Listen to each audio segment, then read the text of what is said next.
Hello, मी अर्चना, गोष्टी वेल्हाळ अर्चना. आज जी कथा मी तुम्हाला सांगणार आहे ना, ती खूप खूप खूप जुनी आहे.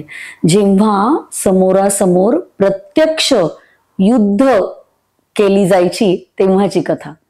ही कथा घडली आहे जपानमध्ये आणि जपानमधला तो जो जनरल होता, त्या जनरलच्या सैन्याची आणि त्या जनरलच्या हुशारीची ही कथा आहे. एकदा असं झालं की हा जनरल आपल्या थोड्याशा सैन्यासहित पुढे पुढे जात होता आणि अशी परिस्थिती निर्माण झाली की अचानकपणे समोरून एक बलाढ्य शत्रू पक्ष यांच्यावरती चालून आला.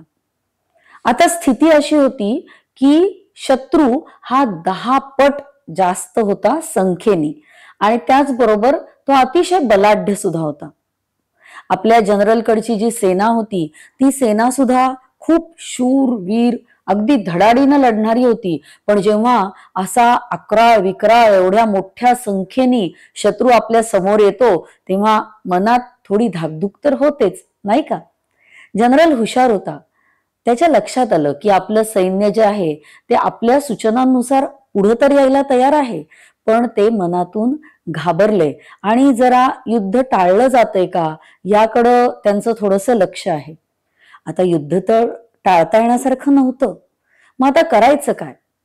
तर मग असंच थोडं थोडं थोडं हळूहळू पुढे जात असताना त्यांना युद्धभूमीच्या थोडंसं अलीकडे एक छोटंसं मंदिर लागलं. त्या मंदिरापाशी जनरलनी सगळ्या आपल्या सेनेला थांबवलं आणि त्यांच्या समोर एक अत्यंत अगदी समोरच्यांचा उत्साह वाढवणारं प्रभावी असं एक छोटंसं भाषण केलं. त्या भाषणामुळे त्या आपल्या ज्या सेनेच्या अंगावरती मुठभर मास चढलं आणि त्यांची थोडीफार परिस्थिती अशी निर्माण झाली की नाही, आपण हे युद्ध लढलं पाहिजे. त्याचबरोबर जनरलनी अजून एक क्लुप्ती केली. त्यांनी या सगळ्या सेनेला, आपल्या छोट्याशा सेनेला सांगितलं की हे बघा, माझ्याकडे हे एक कॉइन आहे, हे एक नाणं आहे आणि ह्याच्या एका बाजूला छापा आहे, एका बाजूला जे आपण म्हणतो छापा काटा असं आहे. तर आता मी काय करतो, तर हे जे नाणं आहे हे उंच आकाशामध्ये भिरकावतो आणि ते खाली पडल्यावर जर छापा आला तर आपण युद्धासाठी ठरल्याप्रमाणे पुढे जायचं आणि इन केस जर काटा आला तर मात्र आपण आत्ता जिथं आहोत तिथून मागे जाऊया. बरोबर आहे का? तुम्हाला हे मान्य आहे का? तर सेना म्हटली ठीक आहे, करूया तसं. याप्रमाणे सेनानायकांनी, त्या जनरलनी उंच आकाशामध्ये ते नाणं भिरकावलं आणि जेव्हा त्यांनी ते पकडलं आणि तो हात काढला तेव्हा त्याच्यावर छापा आलेला सगळ्यांनी बघितलं आणि मग ठरल्याप्रमाणे अगदी मोठ्या हिमतीनं ती सेना पुढे सरसावली आणि त्यांच्या मनात प्रत्येकाच्या डोक्यात हे होतं की अरे, नियती तर आपल्या बरोबर आहे, आपली डेस्टिनी आपल्या बरोबर आहे, आपल्याला कौल मिळालेला आहे आणि त्यामुळे आपण संख्येने कितीही कमी असलो तरी हे युद्ध आपण जिंकणारच. आणि या त्यांच्या क्षमतेने, आत्मविश्वासाने ते त्या समोरच्या बलाढ्य सेनेवरती तुटून पडले आणि त्यांना नेस्तनाबूत केलं. फार मोठी लढाई झाली. प्रचंड आत्मविश्वासानं ही छोटीशी सेना त्या युद्धामध्ये लढली आणि विजय त्यांनी जणू खेचून आणला. त्या दिवशी रात्र झाली, युद्ध थांबलं.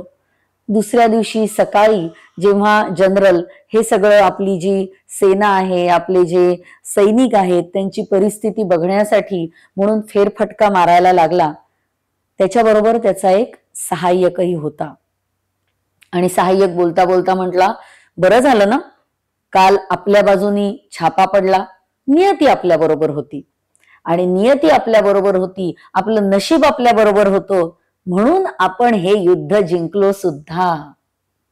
जनरल अगदी त्यांनी स्मितहास्य केलं आणि तो म्हटला, तुझं म्हणणं 100% खरं आहे.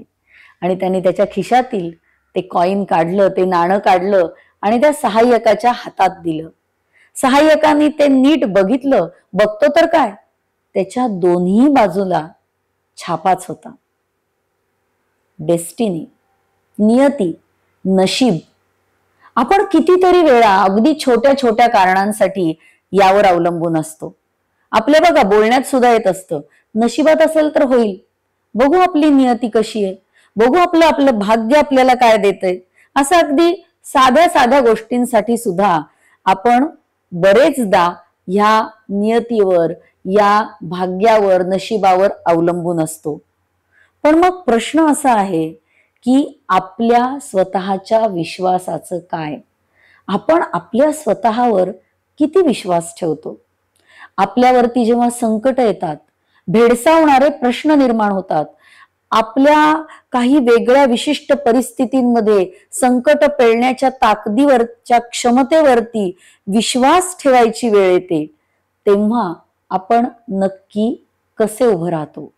आपण या नियतीवरती किती अवलंबून राहतो आणि आपल्या स्वतःच्या आत्मविश्वासाच्या जोरावर आपण किती पुढे जातो? बघा, विचार करण्याची गोष्ट आहे. शाळेमध्ये सुद्धा आपण मुलांना शिकवतो की हमारी ही मुठ्ठी में आकाश सारा.